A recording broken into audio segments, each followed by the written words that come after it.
When I saw my husband standing in the doorway with my old suitcase in his hands, my heart skipped a beat, not from guilt, not even from fear, but from the realization that he had found it. The one thing I thought I had hidden so well, tucked behind boxes of Christmas ornaments in the attic, was now sitting in his grip like a silent accusation. His fingers brushed the worn leather handle as if he was testing its weight, and I felt my breath catch in my throat. He didn't say a word. He didn't have to. I could already see the questions forming in his eyes, the unspoken thoughts flickering across his face. That suitcase was more than just an object, it was a story, an escape plan, a whisper of a life I never dared to voice aloud. He looked at me, and for the first time in years, I couldn't read his expression. There was no anger, no shock, just something deeper, heavier. My palms started sweating as I imagined what he might think. Had he opened it?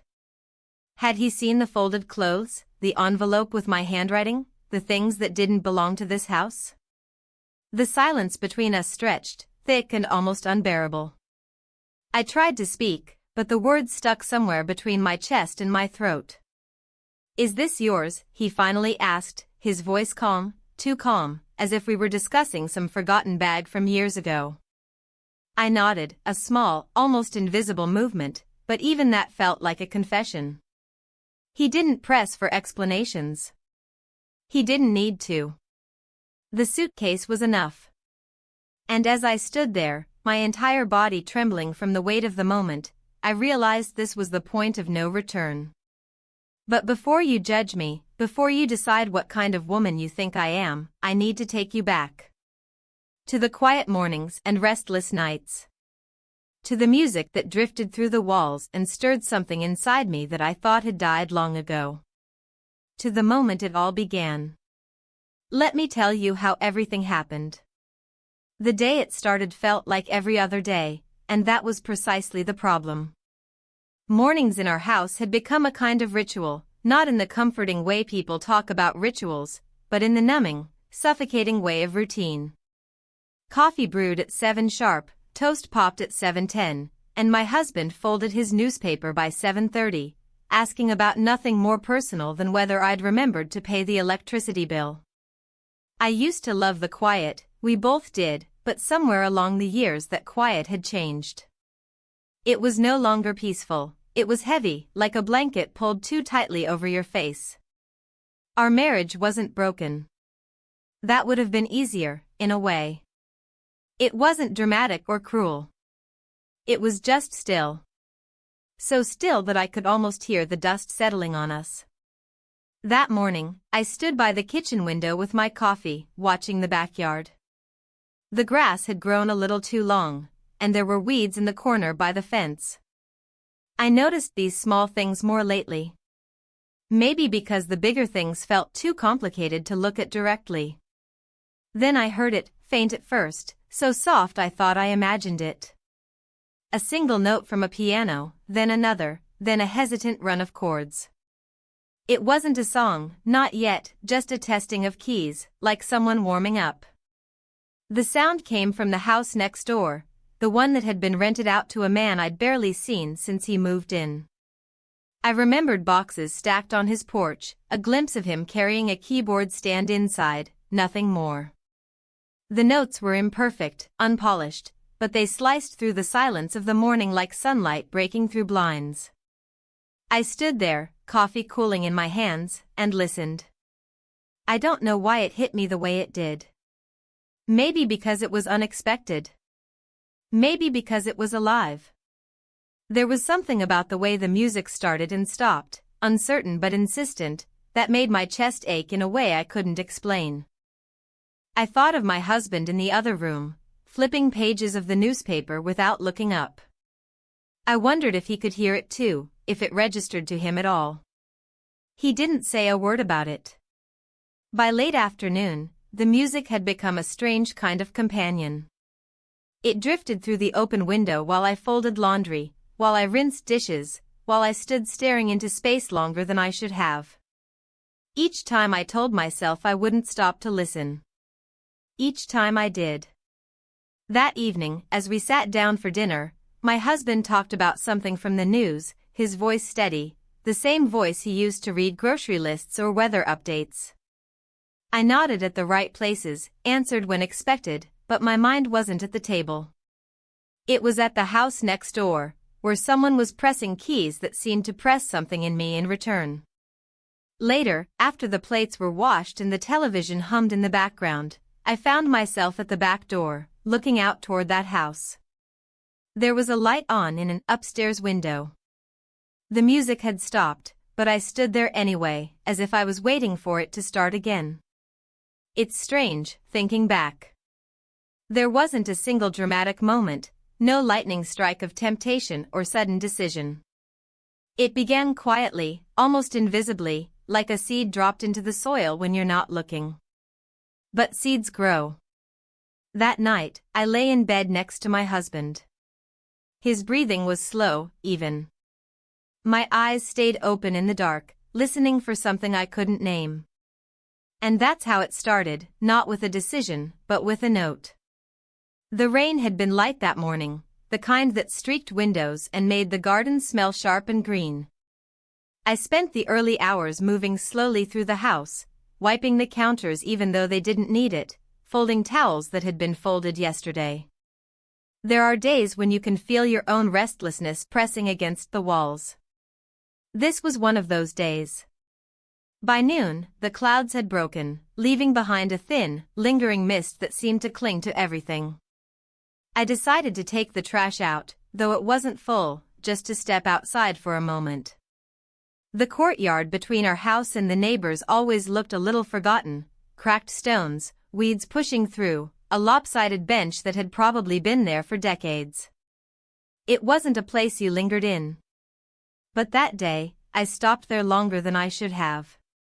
I heard the piano again. The notes floated out through an open upstairs window, stronger now, less hesitant than before. It wasn't a melody I recognized, but there was a kind of searching in the way it moved, stopping, starting, as if the player was chasing something just out of reach. I stood by the trash bin, pretending to fuss with the lid, but in truth I was just listening.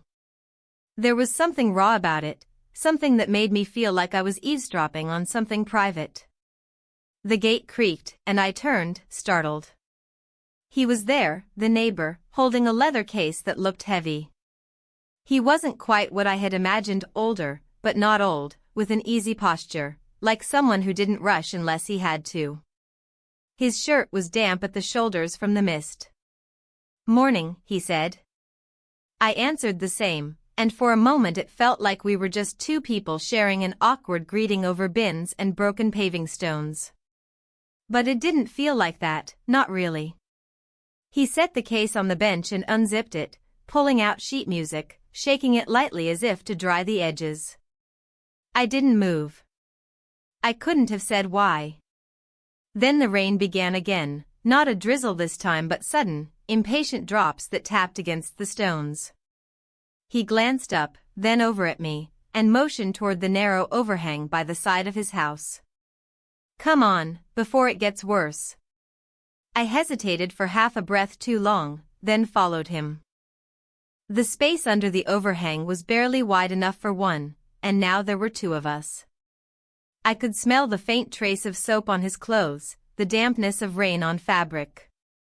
We stood there for a moment, the rain coming down harder, hitting the courtyard so loud it almost felt like it filled the air between us. I told myself this was just coincidence, just weather, just two neighbors avoiding getting soaked. But there was a pause, a quiet, dense pause, that made the space feel smaller. He looked at me, and I looked back. And then, we kissed. It was brief, unplanned, almost accidental, but not quite. I pulled back first, breath caught in my throat. The rain was still falling hard, but all I could hear was the blood rushing in my ears. Neither of us spoke. We didn't need to. The silence said enough. I stepped away from the shelter before the rain had slowed, the damp seeping through my shirt almost instantly, but I didn't care. I needed the cold, the wet, the sting of it on my skin. I needed it to remind me where I was, what I had just done. By the time I reached the back door of my house, my hair was plastered to my face, my shoes heavy with water. I didn't look back, though I felt him still standing there. Inside, I dried my hands on a towel and stared at my reflection in the darkened windowpane. My face didn't look different, but I felt it. I moved through the rest of the day like I was walking underwater. Dinner was made, plates were washed, and my husband talked about the news in the same steady voice he always used. I nodded at the right moments, but I wasn't really there. That night, lying in bed, the rain had stopped, but I could still feel it, the weight of the drops, the closeness of that overhang, the way his face had been only inches from mine. I closed my eyes and told myself it was nothing. But I knew better. The next morning felt wrong from the moment I opened my eyes. There's a certain heaviness that comes after you've crossed a line, even if the line was barely visible at the time. The rain had stopped overnight, but everything still smelled damp, wood, soil, the faint metallic scent of wet pavement, and it seemed to seep into me. I moved through the kitchen as if the air was thicker than usual, every gesture deliberate, like I was being watched even when I wasn't. The kettle hissed, toast popped up, and the rhythm of the morning unfolded just as it always had. My husband sat at the table, methodical as ever, buttering his toast, reading the same newspaper he had read for years. He glanced up once, maybe twice, but if he saw the unease in my face, he didn't mention it. His silence felt heavier that day. Or maybe it was my guilt filling in the blanks of his quietness. I poured the coffee too slowly, held the cup too long before setting it in front of him. I wondered if he noticed the hesitation in my hands, but he didn't react. I tried to push away the memory of the rain, the cramped space under the overhang, the warmth of someone else's face so close to mine. I told myself it was just a kiss, a meaningless, misplaced moment. People made mistakes. People brushed shoulders with temptation and walked away. But I hadn't walked away, not really.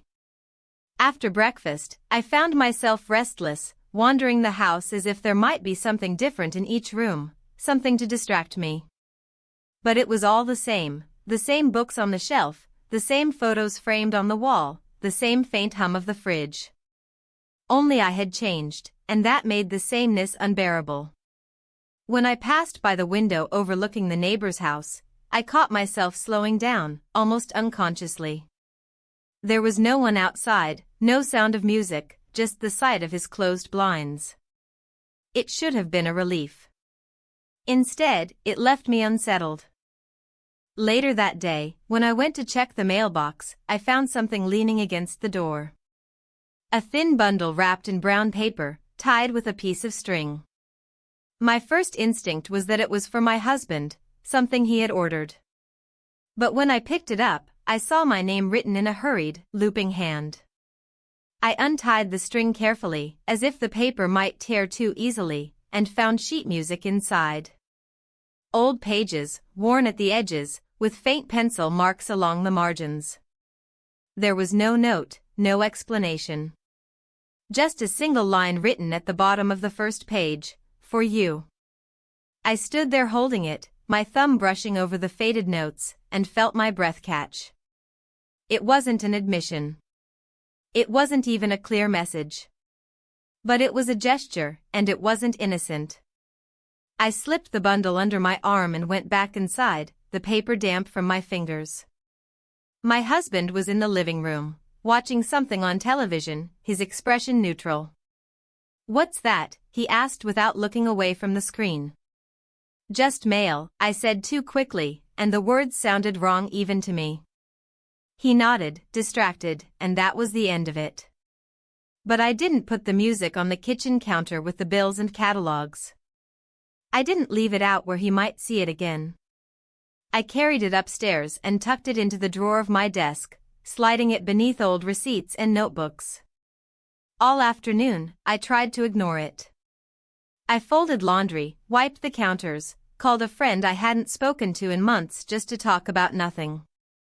But every few minutes, I'd think about that drawer, about the paper sitting there, waiting. By evening, I couldn't help myself. I took it out again, spreading the pages on the desk. The handwriting, the faint smudges where a pencil had been erased, it felt like holding a secret in my hands. That night at dinner, my husband talked about the neighbor's dog digging up the flower bed again. His voice was steady, unremarkable. I nodded, smiled in the right places, but my thoughts were elsewhere, looping back to those worn pages. After the dishes were done, I went upstairs while he stayed in the living room. I closed the door and sat on the edge of the bed, holding the sheet music like it might explain something if I stared long enough. It didn't. But it made me feel seen in a way I hadn't felt in a long time. And that was dangerous. The offer came out of nowhere, and it startled me as much as if a stranger had knocked on our door in the middle of the night. We were sitting at the breakfast table, the morning sunlight pale and flat through the kitchen blinds, when my husband cleared his throat and said, "What do you think about a trip this weekend? Just the two of us. Maybe the coast." For a second, I thought I'd misheard him. It wasn't that we didn't take trips, we had plenty of times. But not lately. Not in years, really. Life had gotten too steady, too quiet, too scheduled. And now, suddenly, he was suggesting we leave it behind for a couple of days, as if the thought had been sitting with him for weeks and finally found its way out. I nodded too quickly, like a student eager to show she'd done her homework. "Sure," I said, my voice lighter than I felt. "That sounds nice." But inside, something tightened. Because I knew why people suggested trips. Trips meant time away from distractions, time together. And time together meant you couldn't hide the distance as easily. The days between the suggestion and the trip blurred. I packed automatically, clothes I didn't think twice about, shoes that had seen better years, the kind of things a woman packs when she's not trying to make an impression but also doesn't want to look like she's stopped trying altogether. When Saturday came, the morning felt too bright. I sat in the passenger seat as my husband drove, the radio on low, the air between us filled with the faint hum of music and the sound of tires on the highway. He pointed out road signs, asked if I wanted to stop for coffee, made little observations about traffic. His voice was calm, ordinary. And yet the more ordinary he sounded, the more aware I became of my own unease. Every time the conversation trailed off, the silence grew thick, like steam clouding the inside of a window. I found myself staring out at the scenery, flat stretches of road, fields that hadn't been planted yet, the occasional flash of a small town sliding past, and thinking about the music. The piano. Him. I hated myself a little for it. Sitting there beside the man I had promised my life to, thinking of another man's hands on a keyboard. But the thought crept in anyway, quiet and insistent, and I didn't have the strength to push it out. By the time we reached the coast, the sky was already shifting toward evening. The hotel was small, the kind of place with flowered curtains and framed pictures of sailboats, but my husband said, "It's cozy," and I nodded, because that was what you said. We walked along the beach before dinner. The sand was cool under my shoes, the waterline scattered with shells and bits of driftwood. My husband took a picture of me with his phone. "Smile," he said, and I did, but it felt like arranging my face into something that didn't belong to me. At dinner, we sat across from each other in a restaurant that smelled faintly of salt and lemon. The tables were small, the lighting soft, and all around us were couples leaning in close, laughing in that easy, intimate way people laugh when they feel like the world is just theirs. I wanted to reach for that feeling. I wanted to slide my hand across the table, to remind myself of what we used to be. But instead, I sipped my wine too quickly and listened to him talk about something he'd read in a travel magazine. When we went back to the hotel, the night air was cool, the sound of the waves like static in the distance. I thought maybe being there, away from the house, away from the piano, might change something. Might break whatever had been building. But when I lay in that narrow hotel bed, staring up at the ceiling, I felt the same emptiness pressing against me. Sometime in the night, faintly, so faintly I almost thought I was dreaming, I heard music. Not from a piano, it was too far, too thin for that, but a street musician playing somewhere down the shoreline. The melody was slow, searching, unfinished, like something from next door. Like him. I turned my head toward the window, but there was nothing to see, just the pale reflection of the curtains in the glass. The next morning, we packed and drove home. The car felt even quieter on the way back, and I stared at my folded hands in my lap, knowing that nothing about the trip had shifted what I felt. If anything, it made it sharper. Because I realized then, as the highway carried us back to our quiet kitchen and our quiet house, that distance wasn't the same thing as absence.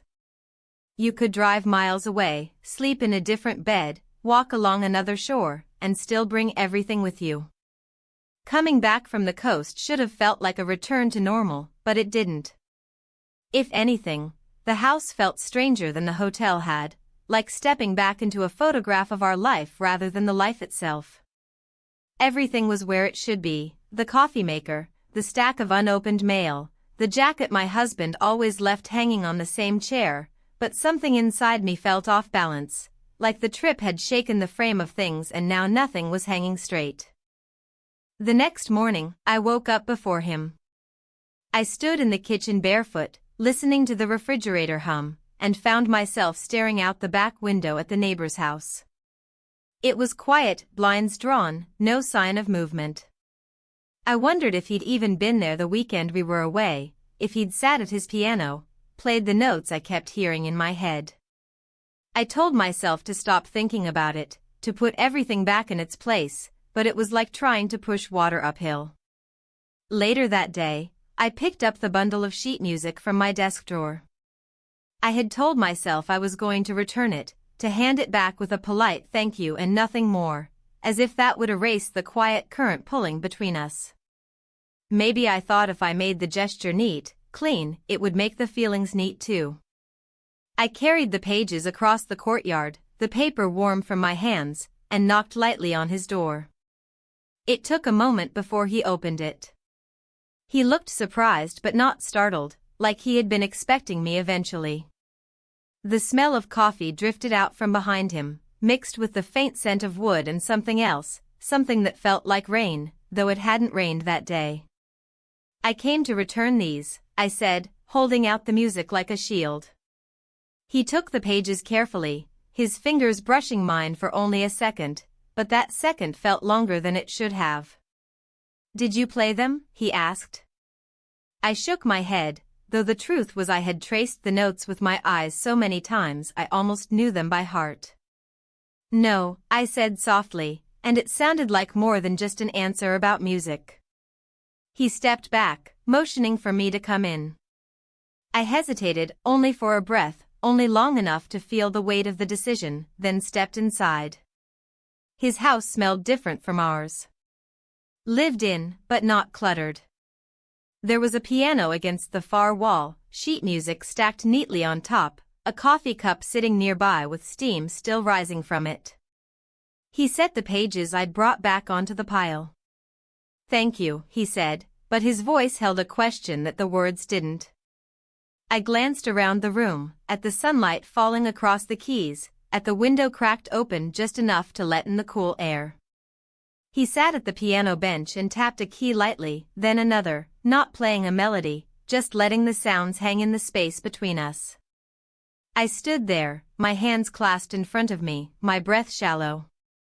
I don't know how long we stayed like that, him sitting, me standing, the space between us too full of what wasn't being said. When he finally looked up, I didn't look away. We kissed. It wasn't like the first time, in the rain. That kiss had been almost an accident, a slip of the moment, something that could still be dismissed as a mistake. This one wasn't. When it ended, I stepped back, my pulse heavy in my ears. The room felt brighter, louder, though nothing had changed.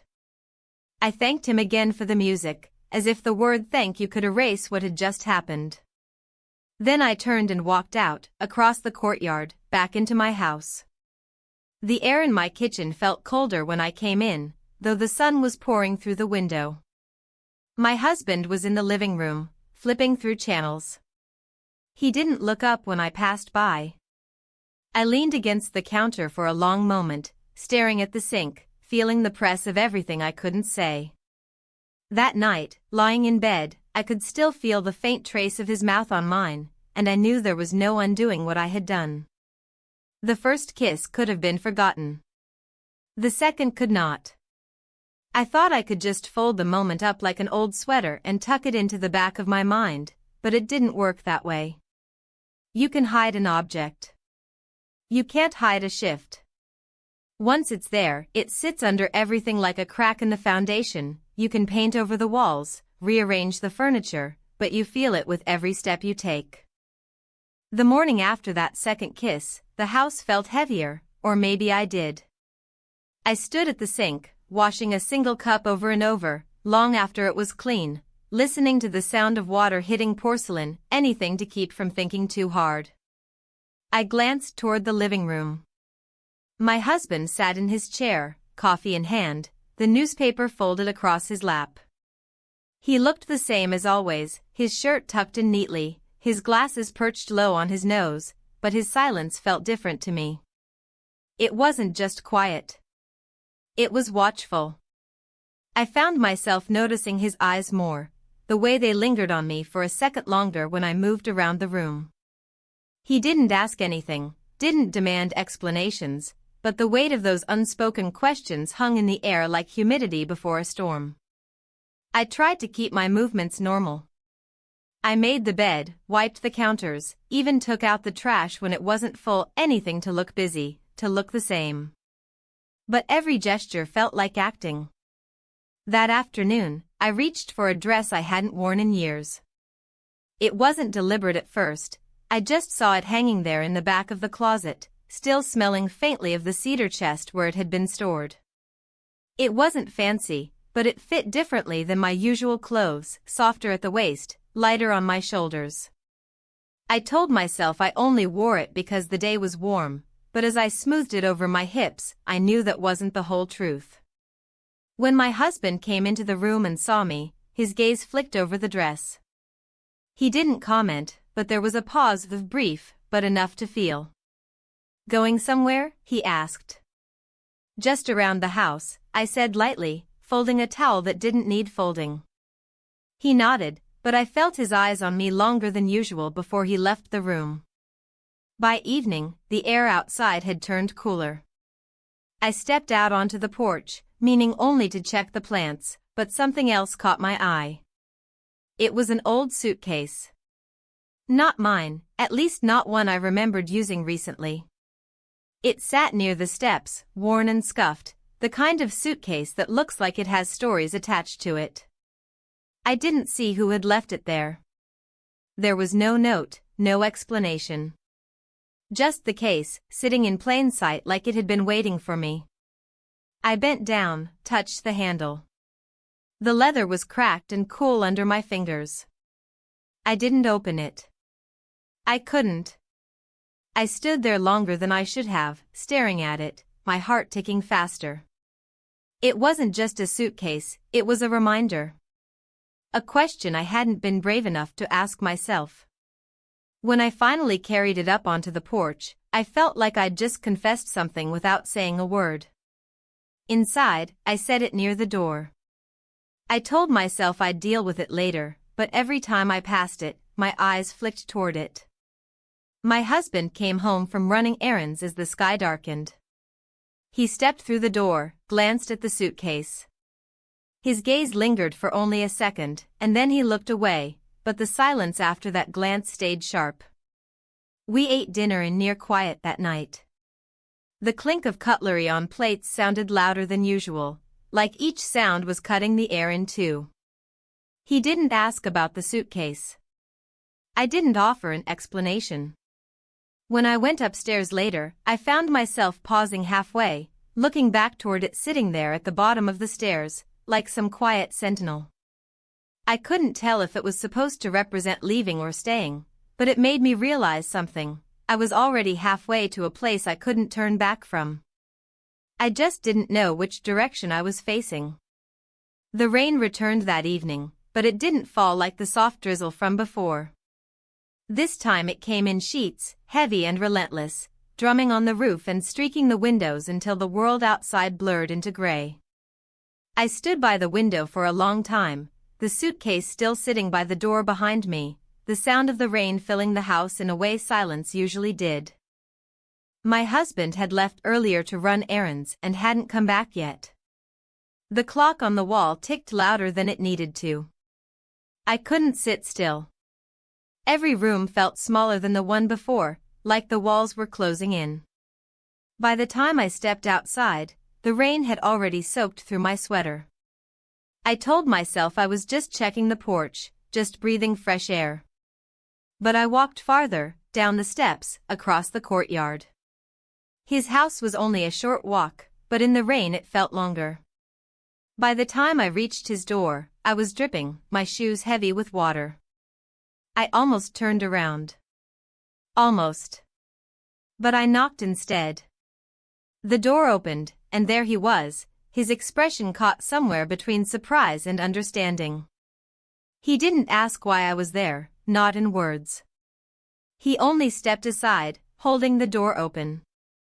Inside, it smelled faintly of coffee and the varnish of piano wood. The rain hit the windows like static, and for a moment, neither of us spoke. "I didn't mean to come in," I said, though I knew I had. "You're here now," he replied quietly.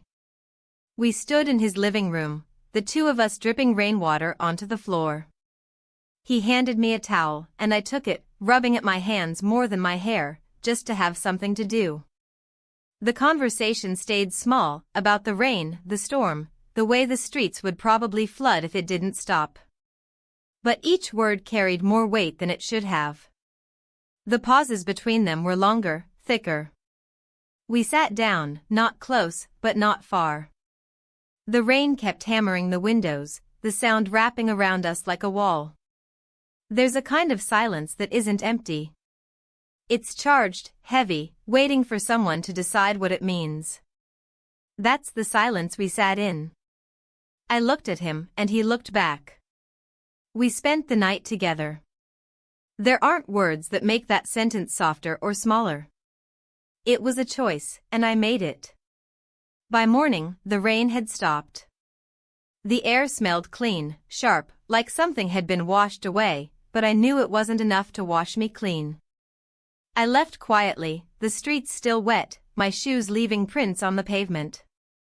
The suitcase was still by the door when I came home. I stood in the doorway for a long time, dripping rainwater onto the rug, looking at that suitcase like it might hold an answer. But all it held was the question of what I had just done, and what it would mean for everything that came next. The morning after, everything looked the same, and that was almost worse than if it had all changed. The sun came through the kitchen window in the same pale way, the coffee brewed at the same time, and my husband sat at the table with his newspaper exactly where I'd left him the day before. But when I stepped into the room, the air felt different, thicker somehow, heavy with everything I hadn't said. I stood there for a second longer than I should have, holding the kettle in my hand as if that might anchor me. He didn't look up right away, just turned a page, the rustle of paper too loud in the quiet kitchen. When he did look at me, there was something in his face I couldn't name. Not anger. Not suspicion, exactly. But something sharper than his usual calm. I made the coffee too slowly, my hands deliberate, as though if I moved carefully enough, I could hold the morning together. He thanked me when I set his cup down, his voice even, but I couldn't tell if it sounded even because nothing was wrong or because everything was. I sat across from him and stared at the faint steam rising from my own cup. My fingers traced the rim again and again, as though they might find something there to distract me from the storm still running in my chest. The suitcase was still by the door. It felt like it had been there forever now, not just a day or two. A quiet presence, impossible to ignore. After breakfast, I walked past it and into the hallway. I opened the closet, pretending to look for something I didn't need. My eyes kept flicking back to it, to the worn edges and the handle rubbed smooth with time. I thought about moving it, hiding it away, but I couldn't bring myself to touch it again. All day, I carried the weight of what had happened the night before. The silence between my husband and me wasn't hostile, it wasn't even noticeably different, at least not from the outside.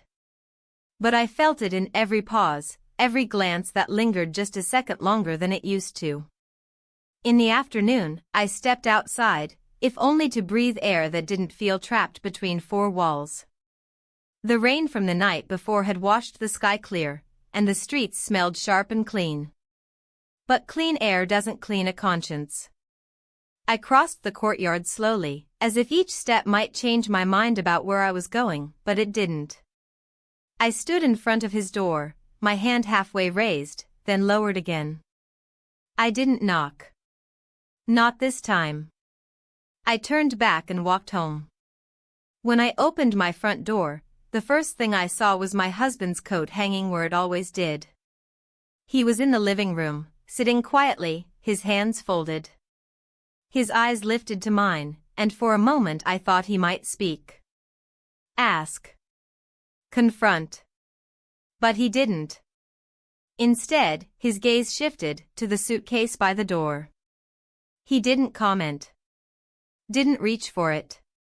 Just looked, then looked away, but the silence after that look felt different. I cooked dinner, the motions mechanical, my mind somewhere else entirely. The knife against the cutting board, the hiss of water boiling, all of it sounded too sharp, too loud. We ate quietly, each bite measured, the scrape of forks against plates the only sound. He didn't mention the suitcase, and I didn't mention the night. After dinner, I washed the dishes while he sat in the other room. The clatter of plates in the sink felt like punctuation in a conversation we weren't having. When I went upstairs later, I passed the suitcase again. It sat there, unmoved, patient. I paused at the top of the stairs and turned back to look at it one more time. It struck me then, standing halfway between the hallway and the quiet of our bedroom, that the suitcase wasn't just an object anymore. It was a decision waiting to be made. The house felt quieter that morning, as if even the walls were holding their breath. I moved through the kitchen slowly, touching surfaces without reason, as though pressing my palm against the countertop or the back of a chair might remind me where I belonged.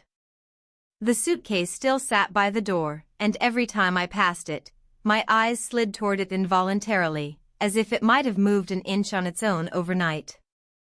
My husband was at the table again, but he wasn't reading the paper this time.